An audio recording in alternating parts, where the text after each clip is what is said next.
Hey everyone, it's Nico and welcome back to the channel. So this video is gonna be a little bit different from my usual uploads.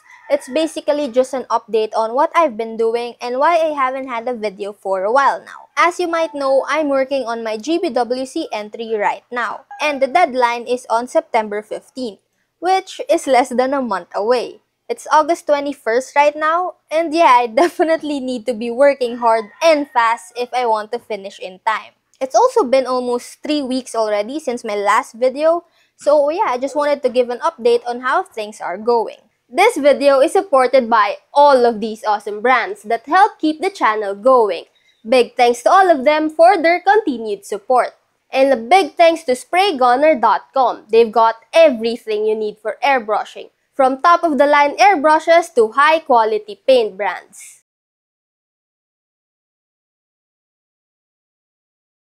So in this video, I'm gonna show you where the build is at right now, the progress I've made so far, and maybe talk a little bit more on what I need to do before the deadline.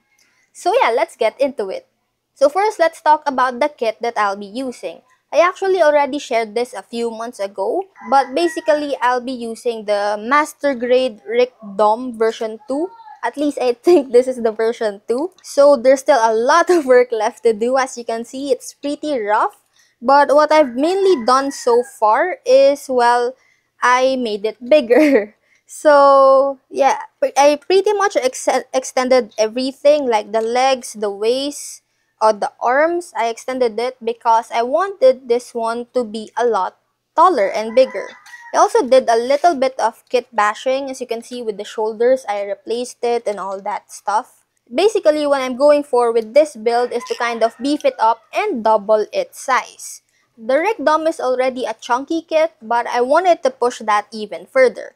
So basically make it bigger, beefier, and really just emphasize that heavy, powerful look. So basically what I'm planning with this kit is pretty much my usual approach, which is to detail it up, add modifications, and really push the finish. But something different I did this time with this entry is the use of flat plates, like quite a lot of them. If you've been following me for a while, you probably know that I prefer scribing over flat plating. But looking back at last year, I honestly feel like one of the main reasons I lost was because the scribing alone wasn't enough to catch the judges' attention. Like, I think maybe it was too subtle and they did not really notice the detailing that I put in. So for this one, I want to make sure that my modifications and my customizations are very obvious at first glance.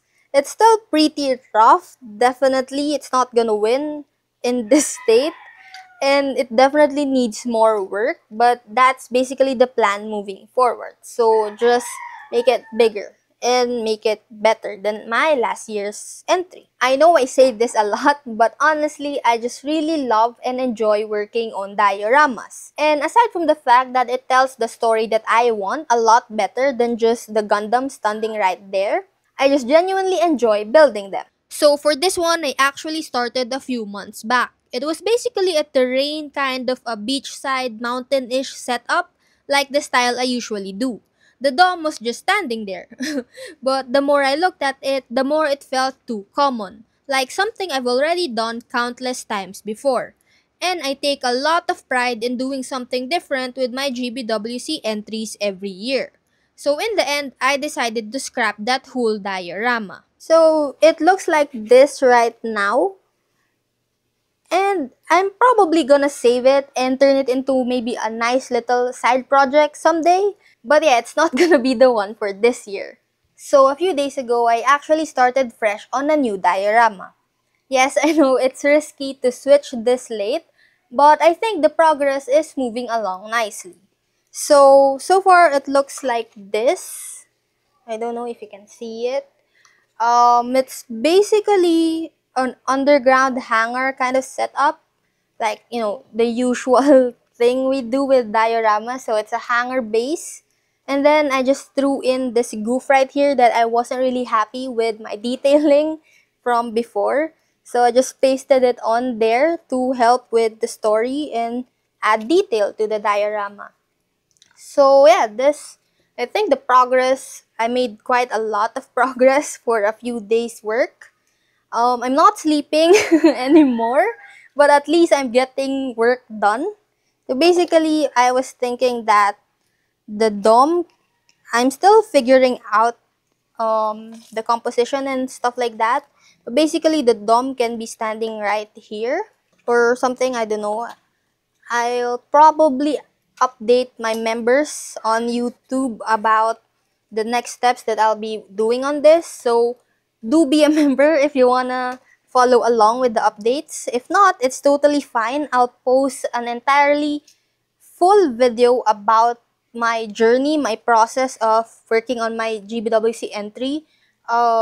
Probably on October or September. So basically, what I did with this one, so I used acrylic sheet, a black acrylic sheet. It's 3 millimeters thick, so it's pretty hard to cut, you guys. It's so hard.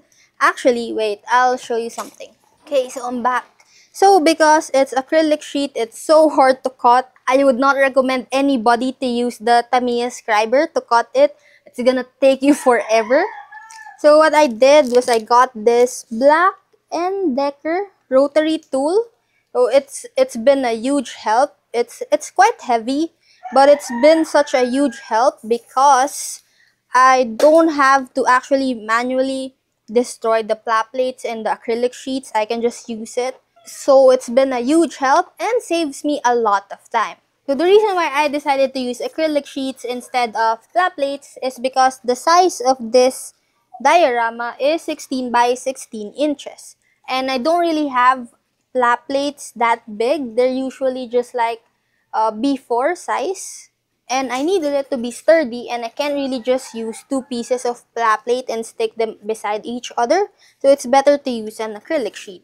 And then for the details inside, I used a bunch of like, these are markers, marker caps, and the actual body of the markers. I threw away the inside. And then these are pipes, like water pipes. I don't really know what you call them.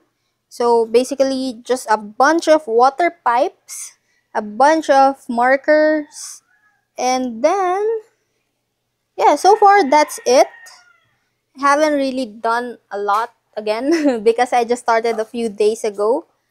But oh, I also added some doors inside, another door here. I think it looks good enough for a few days work. So yeah, that's basically where I'm at right now with the build and the diorama. There's still a lot of work left to be done. I mean, I also need to paint this. Yeah, a lot of work needs to be done and the deadline's creeping up on me fast. But I think I'm gonna make it if I just keep on pushing and not sleep. Like I said, this video is a little bit different from my usual uploads, but I just wanted to give you guys an update and share with you the progress I've made so far. I'll try to post more updates and progress as I go. And yeah, wish me luck because I definitely need it. So if you enjoyed the update or you're curious to see if I will make it before the deadline, make sure to stick around. And yeah, thanks for watching and I'll see you soon in the next one. Bye! If you enjoyed this video, do check out this video and this playlist.